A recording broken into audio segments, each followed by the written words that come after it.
Hello, welcome back to the MMA Split podcast. We're here to discuss everything that has happened in the world of mixed martial arts, UFC, Bellator, and a bit of boxing is on the card for this week's episode. Action-packed weekend of fights, plenty of talking points, a little bit of controversy, all of which we will be discussing here. UFC 274, Bellator 280, Bivol versus Canelo, and we're going to be covering everything here in the next hour and a bit. As always, guys, hit the like and subscribe if you are enjoying the content. Give us feedback and subscribe to the channel. Comment in the videos as well if you're not already. There is no other place to start than with UFC 274, but really, we have to start pretty much at the point of time that we left off on our pick show on Friday. Live during our pick show, we saw that Oliveira had missed weight the first time. What ended up happening after we released our episode is that he missed again and became the first ever standing champion to miss weight for his own fight and vacate his belt upon stepping into the octagon, meaning that when we ended up getting to the event, only Justin Gaethje was able to contend for the belt. Now, just to throw an extra spanner in the works, Charles Oliveira then went on and won the bloody thing. So we've now got no champion. I would argue, based on the events of the other title fight, that we have 0 champions instead of 2 champions after last night. But we're going to be discussing all of this. Josh, first of all, just your overall thoughts on the card. Highly eventful, a little bit of everything, I thought. You had some ups, some downs, some duds, some exciting fights, some great finishes, and a lot of controversy. I don't know. Obviously, outside of the weight miss is a huge controversy. What other controversies are you kind of talking about here? Because for me, saying a fight's boring isn't a controversy. Or am I forgetting about something? No, I just more mean that there was just a lot of things that ended up happening that kind of, I feel, set the card in a bad tone. So obviously there was the weight miss.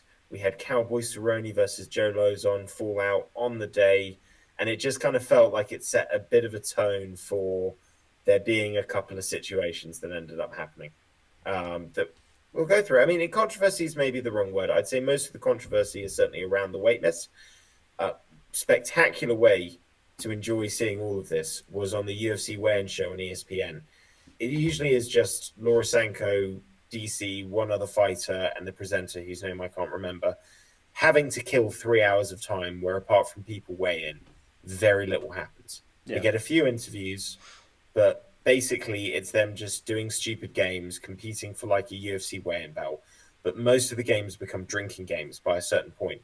And DC just gets on it because he's, as we're going to discuss later, a UFC Hall of Famer. Laura Sanko never drinks. And so she basically ends up getting hammered every single episode off like 3 or 4 Modelo's. But basically, by the time they're hammered, it usually doesn't matter. The weigh-ins have happened. There's nothing serious for them to talk about. They just kind of make up the time and then the show ends. Because of this weight miss, these 2 drunk idiots were the people that were on ESPN talking about like what happens. So as they're going on, there's a point that Laura Sanko just sits at the table and goes, "I'm not drunk. I'm not drunk." And DC basically starts going, "I don't care, man. You know, people can call me a cheater, all the rest. But I mean, I just think the commission should just, look the other way. I mean, what are we doing here? Just pretend it didn't happen. Like, forget it. Say he made weight." And I mean, it was brilliant. Nick Diaz accused GSP of that back in the day. Well, he has a point, apparently, because a lot of people have come forward and basically said, "Yeah, dude, like this happens all the time. Like a bunch of times the champion is a little bit over, but a good commission knows to just ignore it and keep going and just, tap the scale quickly." It's like, well, I will say, no, this is the first time that a champion has ever not made weight and weighed in. Nico Montano gets out on a technicality there. Yeah. So there is a lot to suggest that they used to fudge the numbers a bit. I wouldn't be fucking surprised. But well, either way, you've got to be on weight. And here's the hole in the story is that you've had the two other Brazilian fighters on the card, one of whom also missed weight, has said that the scales were recalibrated and they were over and all this kind of crap.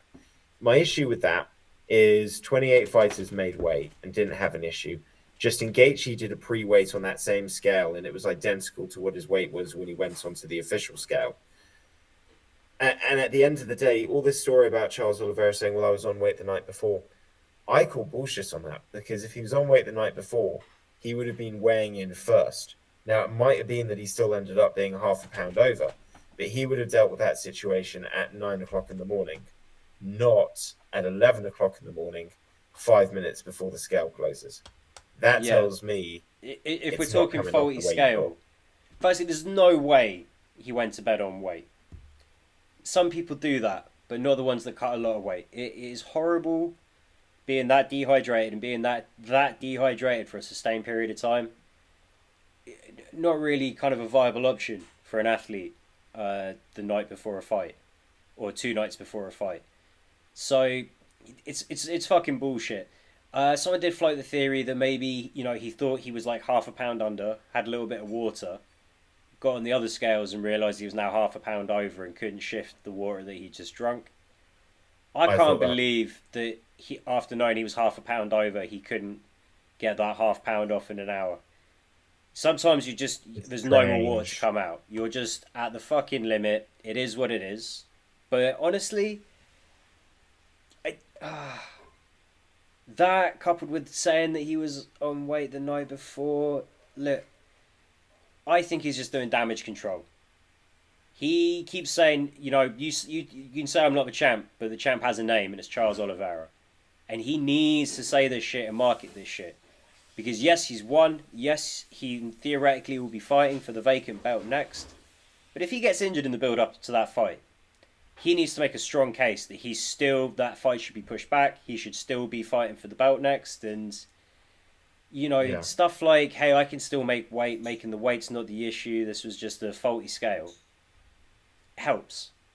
It's important. It's not. He knew it wasn't going to change the circumstances. They weren't kicking up fucking hell saying this is bullshit. We're being He blamed didn't for a faulty scale here. Let's reschedule the fight. No, it was let's find a way to not put all the blame on my shoulders. Fuck the accountability because I've got to be fighting for a vacant belt now. I don't just get the right to retain and defend. Well, here's what everyone said he looked bigger in this training camp. He'd really muscled up. And I feel that it must have just been a miscalculation. Either that, he was on weight earlier in the night, and due to the dehydration, had a small sip of water, and it just completely changed the dynamic of how his body was Yeah, reacting to fluids. unlikely though. With The, that one's big pinch of salt. the other option, this is what I'm thinking, when he said weight check in the night, I don't think he meant that he was on championship weight the That he night was on before. schedule. I think he meant that he was at the weight that he was expecting to be at this far away from the weigh-ins. That's what makes way more sense to me because Yep. fighters have these markers and checkers. So it could have been that he was at 160 or something like that, or 162 or whatever it was. And this is the point that he's usually gone to. And it's just that when it came down to those final 2 pounds or whatever, it was not coming off. That's what I feel is the most likely situation. And for a guy that's missed weight now 5 times in his career, you can't say shit happens. I think the vacating of the belt is completely reasonable. I think it had to be done. What's interesting, and I think this is a good segue to get into the fight itself, and obviously we will be starting with that main event, is you questioned, we obviously changed our picks from Oliveira to Gaethje live on our pick show based on this. You more feeling because of the compromise weight cut, me feeling because it just showed a lack of maybe focus or the extra mental elements. You're now stripped. You have to fight for a belt that you can't win. How's that going to mentally affect you? I did wonder whether or not it would affect Gaethje and he would just be so desperate and angry just to get him out of there and make those blows hurt that it would affect him. And I don't know if this has ended up being the reason that the fight went the way it did, but Charles Oliveira subs Gaethje in round one. Absolute wild, crazy fight. But I'd love to get your thoughts on this first. But my feeling is Gaethje was all over the shop tactically. I mean, swinging like a crazy person, not setting anything up, asking for trouble. Even before the right landed, I was looking at it thinking, like, you just need to get jabbed. And with the force that you are throwing yourself forward, you will knock yourself out on just his hand extended, not even moving. Josh, please tell me your thoughts on this, because I just thought Jake Gaethje did not come in the way he needed to for this. No, it's probably a little bit of nerves. This is his second undisputed title shot. He probably figured that if he loses, it's going to be a long climb back up to the top of the mountain. But there was definitely, I think once Charles touched him, he realised the power advantage wasn't necessarily all on his side, and even though he did get two knockdowns, yeah, I think once he started to feel the power a little bit, he thought, fuck it, I've got two knockdowns, maybe I can knock him down again. At the same time, a lot of what I saw from his game plan was the idea he wasn't going to follow him down to the ground. He wasn't going to, kind of concede the advantage and go to the mat like that, hoping they'll get a TKO. It's very much like Van der Rohe against Oleinik, Ask for the stand-up, get him back to the feet. It's a shame that we didn't really get to see how much of an effect the weight cut had on Charles's chin. Two knockdowns. Fair to say, there was perhaps it was impacting him somewhat. Also, Charles was fighting like a guy that wanted an early night.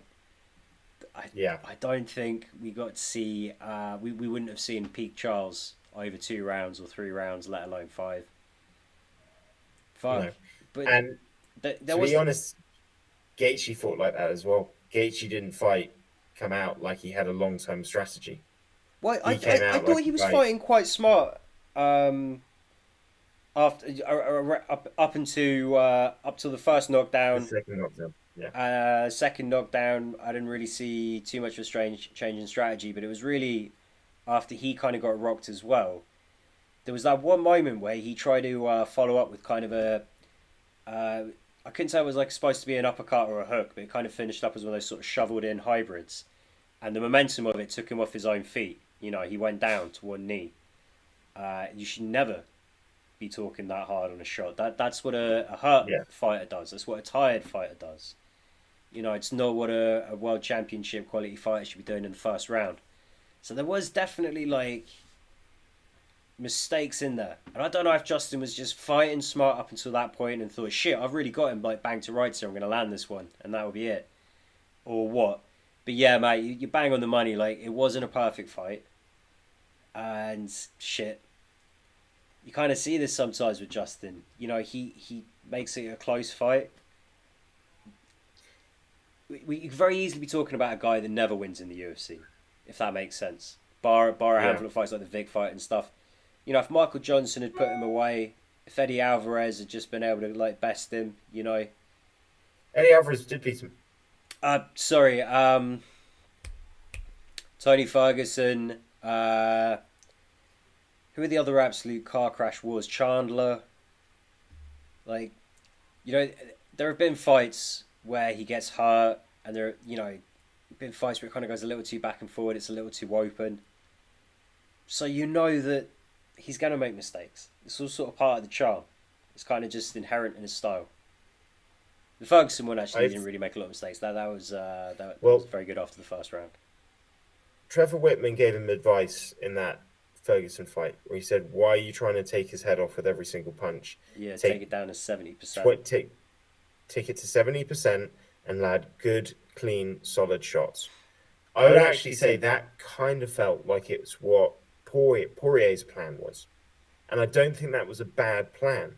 I just think that his confidence got broken in that fight when he spent his entire second round on his back. And that affected him tremendously. With Gaethje, the combinations were very simple. Everything was leg kick, overhand, left hook. And you could see that Oliveira was reading it more and more easily. The first couple of leg kicks landed. After that, they didn't. The first hooks were landing. After that, they didn't. And it was so aggressive. before he got rocked, I just looked at it and thought, like, fuck, man, yeah, you've landed twice and you've put him down, but you can get caught just as easily here. And with all of that momentum, he doesn't have to hit you as hard as you're hitting him because your own force and your own lack of defense is going to make that shot more significant. And really, that's what happened. And this is what we discussed. If the fight goes to the ground at any point, Gaethje is going to get tapped out, and he did. And all you can really say to Oliveira is 3 fights in a row, you were put on your ass. It is looking as bad as it can look, and you are so dangerous that not only can they not really chase in and finish you the way they want to, but you end up getting them straight back. It's you got to hold your hands up. Wait, miss or not, the guy did exactly what he needed to do after Friday, and he delivered on Saturday. Yep. And to be honest, I don't know who he's going to be fighting, but he will clearly be fighting for the belt next. And if anything were to happen, if he was to do anything other than miss weight again, if he was to get injured, something like that, at this point I'm pretty sure they postpone the fight for him. Potentially. You've really kind of got like a built-in champion there for the division. Really, just off his ability, real star power, you can really start pushing. It's always good to have more engagement with the Brazilian market. They do good business in Brazil. Just makes sense, right? I'm assuming maybe Makhachev. Who are you thinking is going to be lining up? Because we've got another fight to talk about. I was thinking Makhachev, but obviously they still want to do Makhachev versus Dariush. There is the argument that Makhachev's only beaten one guy in the top 10, and you still want to see a bit more than that, maybe before a title shot. They're setting it up for Conor McGregor to have a slide back at some point towards the end of the year. Would you not think that the talk about 170 is real?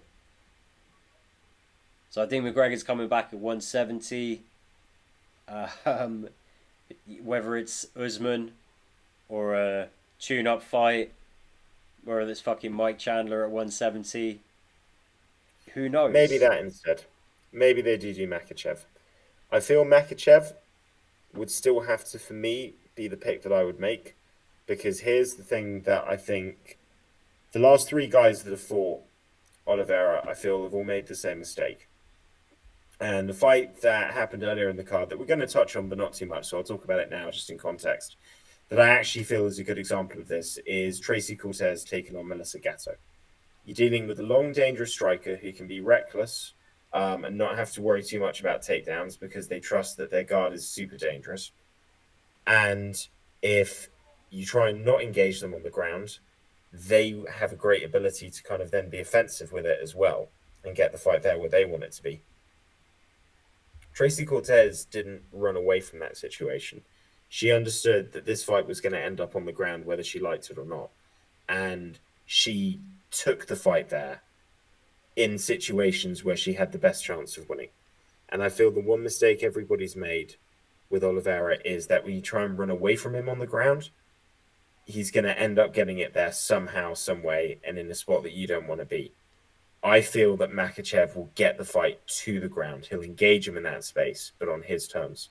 And I think that will be the biggest difference maker. Like, I know that you don't want to be in that headspace, in that kind of space with him, but if Gaethje had followed him in on those shots and just got in guard, as long as he wasn't stupid, I think if he were just to try and establish a half guard and not look to finish him, but just beat him up, I think if you were just to work that as your training camp constantly, you'd be able to survive that and win those rounds and do damage. Now, is it risky? Yeah. But it's risky fighting him no matter what. And he's getting all of these guys into these submission positions anyway, when their whole training camp is about avoiding it. So for me, I'd say embrace it. Get him on his back, because I don't think he's as dangerous off his back as he is when he's the one initiating things, either standing up or on. Paul Felder kind of showed that when he was given the opportunity. I think I've gone a little out of focus here. Sorry, just give me a second. I'll clean my camera off. Do you think? But yeah, what about Iron Mike though? Because I don't think they will make that McGregor fight. But do you think there'd be any room for Mike to get his rematch? He just lost two. He just won after losing two on the bounce. So for I know, me, he but needs one or two more. I know, but the two fights he lost to were the two guys just fighting for the belt. And the fact is that True. they're in a position now where if they do Makhachev Dariush, which I think they probably still plan to do, they kind of got Oliveira over a barrel. And if they give Mike a title shot, he'll say whenever you want. So I think they might, put something together maybe end of the summer, or even just for the end of the year, but just say right, you got to win your belt back. I Let's recreate that really fun time that you won the belt for the first time. Let's run that back. Kind of appeals. I've got one for you. Go on. I've got one for you. You do Chandler versus Poirier because that's a fucking outstanding fight, and those two guys are still in that precipice of just around, just on the edge, still right there, 1 win, 2 wins away from a title shot. You've got in 2 months' time Max versus Volkanovsky 3. Now let's be honest, whoever wins that fight does not have a real standout competitor that you can generate a huge amount of belief will be able to take that belt off them and the rest of the division. In reality, at this exact moment, if you look at the way that everything falls and who's fought who and yada, yada, yada. So this is what you do. Poirier versus Chandler. Winner of Volkanovsky versus Max 3 against Charles Oliveira at the end of the year. Because how about this for a say? You've either got the number 2, potentially even by that point, number 1 pound for pound UFC fighter moving up to get his second belt, right? No matter what. But you've got the storyline of Max having a win over Oliveira at featherweight. Yeah, well, that was like a freak kind of injury. Still a win. Yeah, yeah. Yeah. I don't know what's going on with my camera. It just keeps going in and out. Stop doing that. Notice that. I don't know. Just Okay. no joy today with the technical drama. Why is it picking up? It's okay. It's okay now. I'm not that pretty. If we blur it, it's not the end of the world, I suppose. I get what you're saying. Yeah, no, I like that idea. The truth is, the UFC kind of holds all the cards now. Sure. If lightweight was a bit logjam before, it's not any better now. At least Oliveira did redeem himself by winning the fight. It was only half Very a true. pound. He's saying all the shit he needs to say. As far as I'm concerned, he's still technically champ. Although missing weight is disgraceful. Yeah, it's Just- not. And the 4 times it's happened before stand out and have to be discussed because it doesn't make it like an outlier. This is the first at lightweight, no?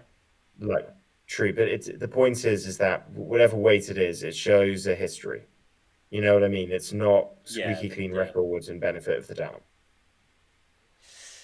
I think there's a couple of them when he was bouncing between lightweight and featherweight where I can be a bit forgiving, but it's not good. And the other 1 or 2 times, yeah, fucking bad.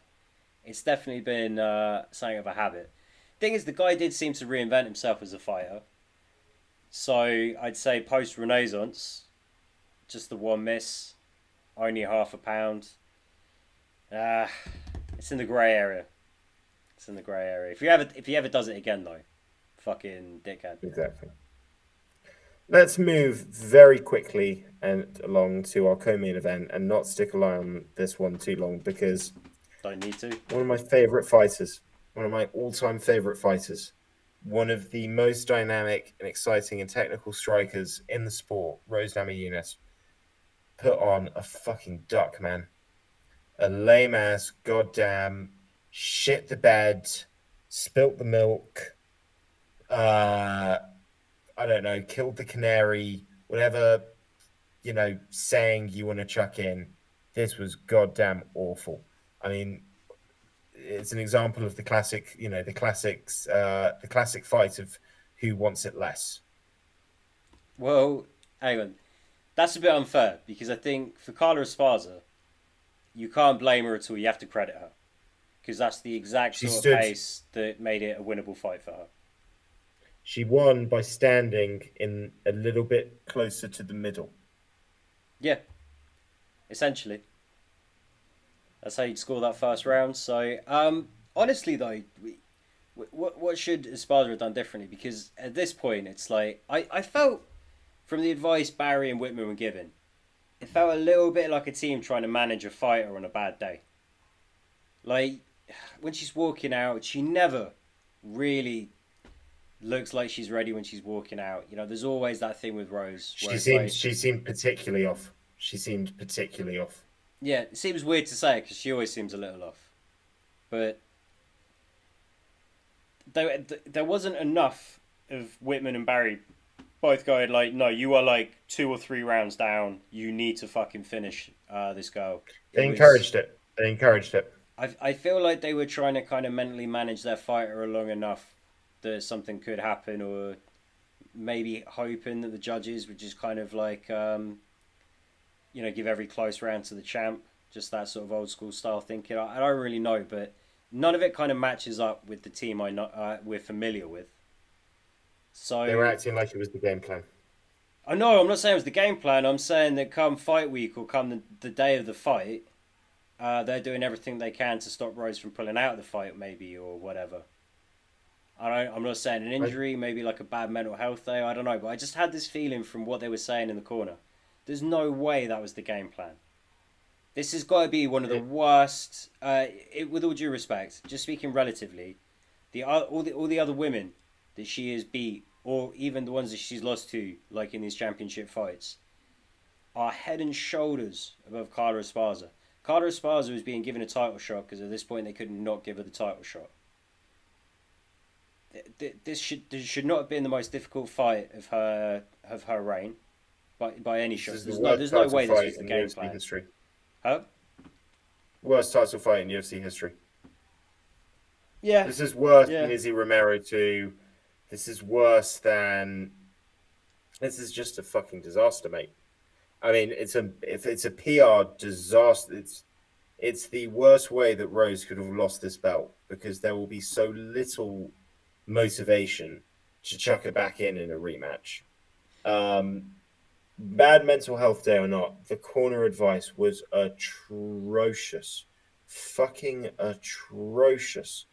And that made it even sadder is that the 2 fucking times that there was actually enough proximity between them for a takedown attempt to happen, Rose so easily got back to her feet that it made you think, like in round 3 it happened. You look at it and like, thank fuck, because Rose is now going to realize there's no fear. Like, just go forward. This girl cannot take you and keep you down. Yeah, but I honestly, I hate kind of trying to jump to conclusions and speculating, especially with like fuck all evidence. But they're not the world's worst corner. They're one of the world's best corners. And she is not a shitty fighter. She is a great fighter. She is one of the elite fighters. Something happened, right? There's something we don't know. There's something we haven't seen. There's a missing piece here. All right. I don't know, but I tell you what, Zhang Weili and Joanna Jędrzejczyk, okay, will be licking their lips, okay, wide-eyed, like fucking lions that have just found a juicy, injured, lonely fucking zebra in the Serengeti. Because whoever wins that rematch between Joanna and Zhang Weili is getting the next title shot. And regardless who wins that, they are going to fucking annihilate Carla. Like, I told you it was a title eliminator, that one. And it fucking is now, mate. It fucking is now. Because Joanna is a better fighter than when she beat her. And it's got the best takedown defense in the division. She has improved a lot more than Esparza has improved. Also, her athletic tail-off is not anywhere near as much, and it's not severe, but it's not as much as Esparza's. Yeah, and Joanna is not going to be taken down, is not going to fight with any fear of being taken down, and is just going to do exactly what she did the first time around. Zhang Weili probably would take Esparza down in the first round, just to fucking prove who the athlete is. and just remove that as a situation. Like, it was the weirdest situation. Like, you're watching it for the first minute, and you're like, okay, then the second minute, and then the third minute, and then as soon as the first round was over, I just realized, like, oh mate, this is not going to go well. This isn't one of those feeling out rounds. This is like Yeah. everything's off straight from the bat. When Esparza threw that first sort of feint where she switched stances, like she was just going to look for a cheap entry into like a double leg or something. I thought there was no real commitment behind that, and the idea of it is nice. But the next time you go back to the well on that one, and you feint and finish with a stance switch, you're just going to eat fucking shin. You're going to get knocked out. And the next time it happens, Rose is just circling away already. It just That front kick there's a was missing there. piece. That Yeah. front kick down the middle was fucking there. The 1-2 All was night. there. The fucking that check hook was there a lot more often than she was throwing it. It was just. Do you know what this really looks like? This looks like when you get two absolute newbies that don't really know anything about boxing or kickboxing, and you tell them at the end of their first session to have a spar. And basically, you've done a whole hour of everybody dealing with pads and mentally associating the range away from somebody as when you're doing pads. So your target that you're hitting is here, but you get used to the person's head being further away. And so when they then spar, everybody throws their punches like a foot further away because they haven't got any of the distances figured out. That's what this felt like. It felt like watching two newbies having a spar and not really figuring it out yet. Yeah, it looked like someone having to throw a fight for the first time. Got in trouble with the mob. It's the first time ever that you got to throw a fight. You don't really know what it's supposed to look like. Like, what's that? 30 for 30 about the NBA college players fixing games.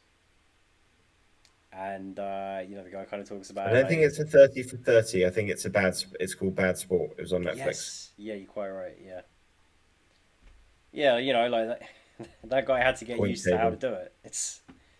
But I'm not saying she threw the fight. I'm just saying that's, kind of, you're banging on. It just looks weird. It looked uncomfortable. There were moments where she was connecting, and you just thought, great, right? You found your range. You got your sighter in. Take her apart. Like Barry said, there's nothing she can really do to you. She was barreling in. Esparza was barreling in, chasing shitty single legs, and throwing in sort of overhands and like bad level changes, the same way Whitaker was in the first fight with Izzy. Just because that was really all she could do. And that slow pace just enabled her to just win a close, boring, awful fight. There's a missing piece, Matt. I don't know what it is. I'm not being a Rose apologist, but what the fuck, right? Do you think there's an element where she's not mentally built to deal with being a champ? And what I mean by that, I don't mean that as an insult. Let me explain this. So, with her first defenses in both of her initial title reigns, she's up against the person she took the belt off.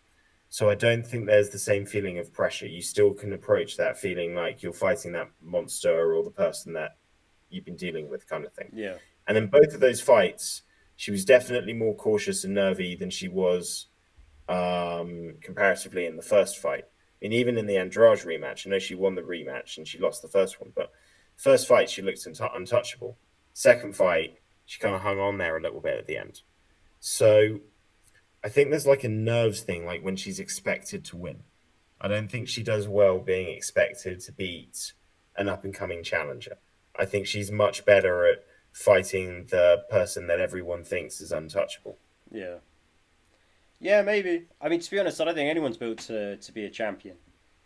GSP, fucking Anderson Silva, Jose Aldo, Ronda Rousey. Anderson Silva was an outstanding champion. Yeah, but they've talked about the pressure. They've talked about how much it weighed on him. Especially once you start getting a long win streak going. Can't remember ever really hearing Mighty Mouse talk about it. But after he lost to Cejudo in a very close fight, and he goes off to ONE FC, it didn't really feel like he was eager to be UFC champion again. It almost felt like there was a bit of a sigh of relief from his camp when he did eventually lose. I think it weighs on everyone. I think it fucks with everyone. I think the pressure of being expected to win fucks with most fighters. I think that sort of thing definitely fucks with Rose a little bit. Almost like how couldn't it? Yeah. Um, I don't think it ever got to Joanna. In fact, I feel like Joanna is because I feel there's two types of people. I feel Joanna is that person that her identity became being the champion. It brought that something out of her. Like it completed her to a do certain you feel extent. like Maybe it that was was the real her though? no. I think that she had some issues in her life. I think she had the wrong kind of people around her. It doesn't sound like her relationship was particularly healthy. No, was And I think he cheating developing on this her kind and of stealing from her? Was he cheating yeah. on her and she had an agent that was stealing from her? She was putting a stone cold poker face over a lot of serious shit. I agree with you. I don't think it affected Joanna. I don't think that was the real Joanna though.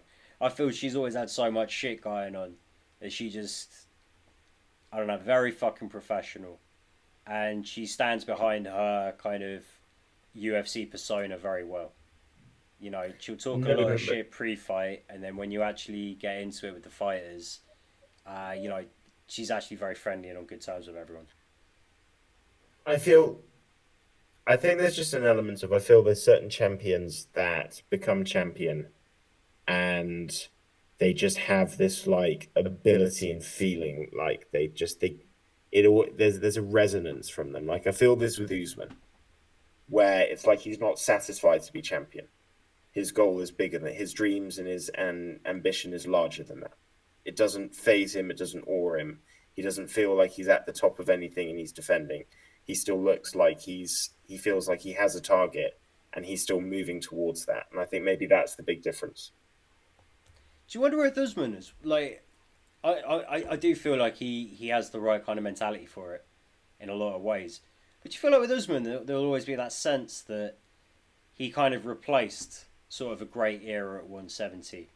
He kind of came in at the tail end, beat some old, like some real legends, but when they were old as fuck, like Damian Maya. But ultimately, like he's the guy that came after GSP. No, I don't feel that because I think you had three champions in between. So I feel there was enough time and there was enough sort of sagas and episodes of the welterweight division Yeah, that was that a fun era though, but that that was like the remnants of the same kind of division that GSP had been fighting. Some of these guys, if they hadn't fought GSP, had been fighting in the UFC around the same kind of era as GSP, and then Usman kind of comes in with that. To be honest, a lot of like welterweights from the South Florida area that he's kind of known reasonably well. Fighting against camps he knows very well.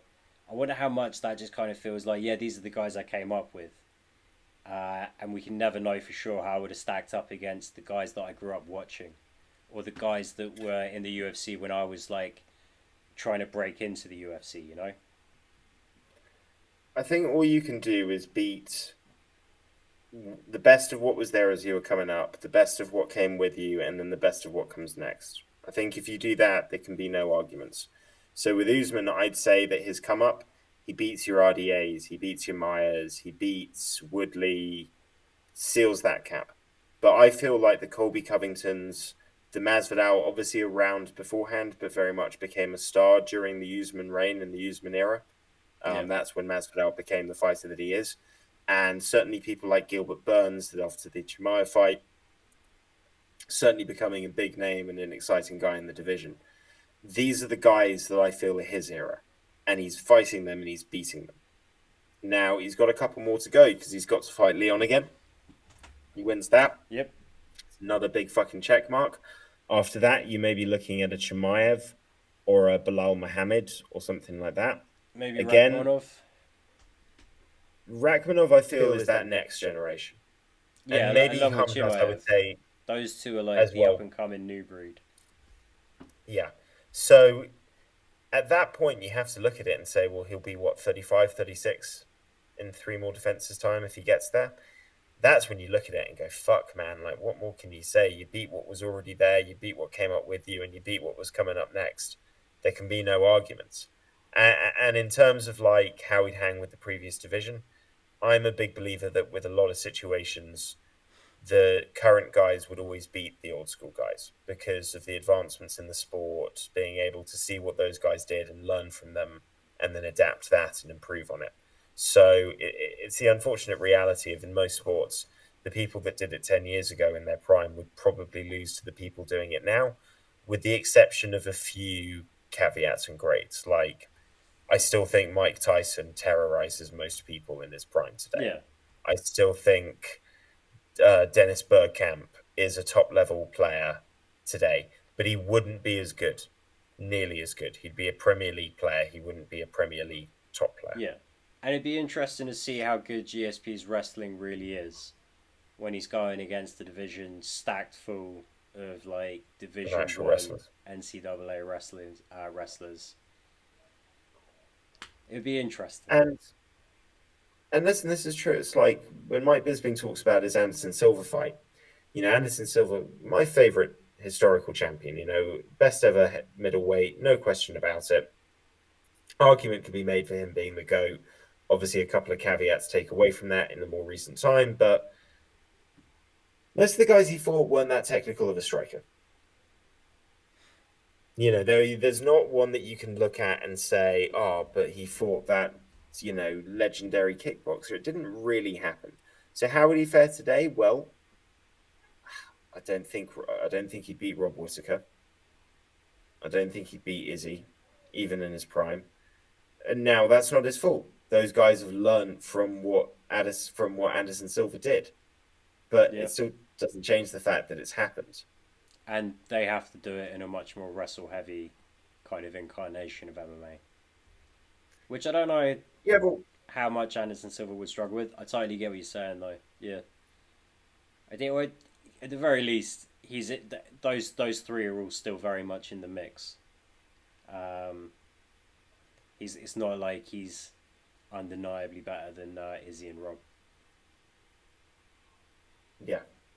I mean, listen, world-class fighters are still world-class fighters, and some things do stand the test of time, but it's not something that I feel like. Tyson Fury is a great saying about this, which is that you can never really know how good a guy from one era would do against a guy from a different era. All you can ever do is be the best guy of your generation and let the chips fall where they may. The rest is just speculation. I don't want to spend too long. Yeah, we've gone off talking piece. about this absolute shit fight. Let's talk about something that was sad to see but impressive. Tony versus Chandler. Loser who we knew was going to lose basically all relevancy.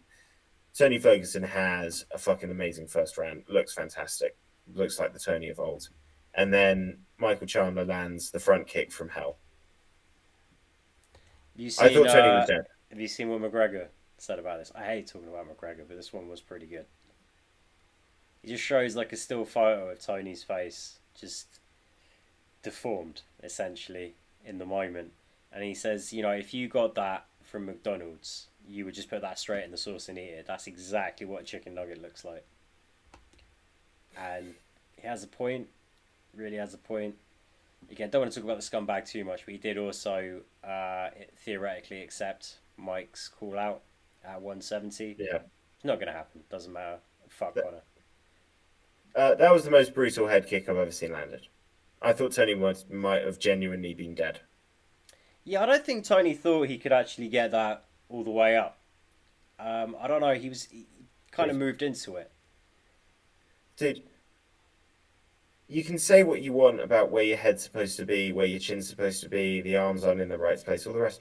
Who the fuck game plans for Michael Chandler to do a fucking loaded up, step in front kick out of nowhere? Well, I did think maybe Tony's coming down to like bring his guard down to his body, thinking it's a body shot. It wasn't a body shot. It wasn't a body shot. The biggest issue Tony had as well is he makes mistakes. He's not technically perfect. And rather than kind of stepping and sliding along, he was jumping. So Mike literally times it. He sees him jump and he's already loading up the kick because he knows that he is setting this up while Ferguson is in the air and is not going to be able to adjust his position until he's landed again. And that combined with the lack of regard, the lack of recognition, the lack of expectation of the technique coming up, it is what it is, man. And it's sad, but Michael Chandler, for those first 8 or 9 minutes, is as dangerous a human being as there is on the planet. Yep. And Tony got through those first 5, and he looked great. Tony and he had hurt him in in trouble. those first 5. Tony had him in trouble in Mike those first 5. Trouble. But he just, it happens, man. Let's say this though. I think we were wrong. I don't think the loser of this one is irrelevant. I think Dana White's come out and said he's still a top 10 guy. I think That based front off kick that knocks first out anyone. round, he deserves a shot against a highly ranked guy. Maybe he doesn't need to be put out to pasture. It's just a fucking freak thing. Any human being on the planet at this weight class would have been knocked out from that front kick. Yeah. Any human being on the planet. That has got nothing to do with your chin being gone. Now, the Warriors, how's that going to affect his chin moving forward? Taking a shot like that is a big question, but it's sad to see because I thought we were going to get classic Tony. And the way that first round went down, I thought, couple more minutes, stay safe, let him explode a few more times. He's going to start getting desperate because Chandler knows he's got an 8-minute clock, and that clock's going in his own mind. How much more energy is there going to be? Explode while strong at the moment. And I thought it was going to be Tony's to take over end of round 2, moving into round 3. But it's the fundamentals, man. They're there to keep you safe for the things that you're not expecting. Yeah, although it is a large part of why he's able to land. It's just like a lanky, violent sort of antithesis to Dominic Cruz. Same amount of movement, but all the opposite thought. Yeah, I can understand that. I would love to see him get a big fight next. If he can carry on fighting. I don't know how long he was out for, but it was a while. It was a good 3 minutes of solid unconsciousness. Wasn't nice to see. Yeah, it's not what you want for any fight. Thought he was dead. Not one at 38. Thought he was dead. Not gonna lie. Was looking at it thinking, this could all go very bad. At what point are people going to start realizing that this guy's toes are literally like curled up? He's not moving in any way, shape, or form. The way that the kick lands and that angle. It was bad, man. Yeah, and I gotta be honest, I think depending on the timing and everything, Mike might have just stamped his ticket to his second title shot. No one's got any leverage other than the UFC, and he's going to be used as the thing, that kind of... He's not going to be the carrot, he's going to be the stick. If Madchev won't do it the way they want to do it on their terms, then they're going to just hit him with that Michael Chandler, well, he's going to slot in and he's going to take the first shot then. And you'll just have He's so fucking good at marketing himself. Yeah. He markets himself like somebody that spent most of his career not fighting in the world's elite promotion and very much understood that he had to put a lot of that on his back to get people watching. Well, yeah, he was Bellator when Bellator started becoming great. When Bellator was more than just a handful of good fights, when it actually became like a legit major promotion, like a real rival to the UFC and somewhere that other fighters should be looking at. If they want to have great fights, have legacy, and get paid, it became an amazing fucking option. He was the face of the organisation at that point. He very much put Bellator on his shoulders. He can be fucking corny. He can be very annoying, but Jesus Christ. It's exactly it, Matt. He really fucking learnt his craft. He does it well. Do you know what? He's probably better than Chael Sonnen. It's just that I like Chael, and I don't always like Mike. Chael was funnier. Yeah. Chael was much funnier. Much, much funnier. Well, Chael could do it off the cuff. different type though. Different type. Michael Chandler's not trying to play the bad guy. He's trying to play the all American, I suppose. The cheesy fuck. Yeah. The cheesy quarterback. Uh, let's move away from this fight because it depresses me, and we don't want this one to go on too long. OSP versus Shogun Hua. I'm glad I picked OSP.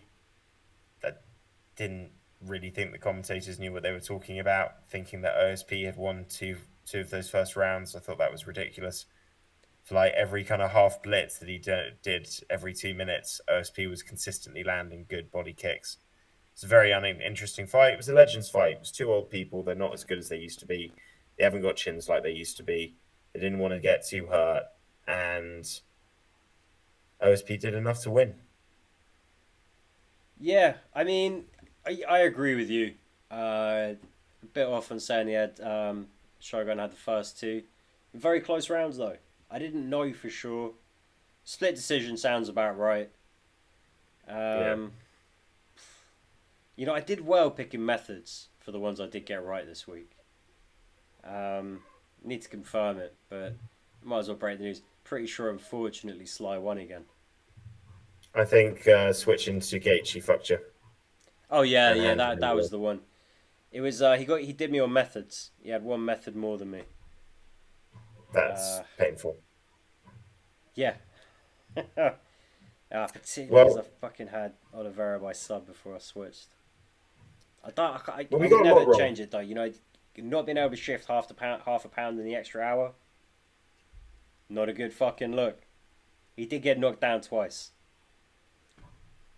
Could have gone either way. Always can with the Nollers fight. One fight we all got wrong.